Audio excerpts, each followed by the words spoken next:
ভাই ভাই আমার ঝামেলা হয়ে আছে নাকি রে ভাই চ তাহলে শালাকে মারবো চ আমার লোককে মেরেছে দেখবি তো তুই টিল্লু বসকে ডেকে লিয়াস গা मैं बाबा टिल्लू टिल्लू नाम मेरा बाबा टिल्लू। হ্যাঁ বল হ্যালো টিল্লু বস এখানে ঝামেলা লেগে গেছে তাড়াতাড়ি এসো তো ঝামেলা হয়েছে তাদের সঙ্গে ঠিক আছে যাচ্ছি Let's go.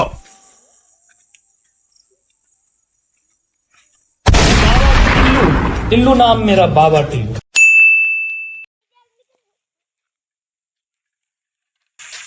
খবর রে মার্কো বস ভালো আজকে একটা ঝামেলা হয়ে গেছে কিছু না বস হ্যান্ডেল করে নেবো ভালো থাক হ্যাঁ বস তাহলে জান তাহলে আচ্ছা ঝামেলা করে রে টিল্লু বস ওইখানে এসে খাবো চল চল চল চল চল কারণ টাকা দিয়ে তো যাবো বস না আরে তাহলে গাড়ি আগা হয়ে যাচ্ছে চলো আমার সাথে আমার কাছে এসো আরে এরাও তো আমার লোক এই চলো এই তো আবার এসেছিস লোকের সাথে কেন ঝামেলা করছিস এরা আমার নিজের লোক ভাই আমার নিজের লোক জানিস বস জানতাম না ঝামেলা লাভ নাই হাত মিলিয়ে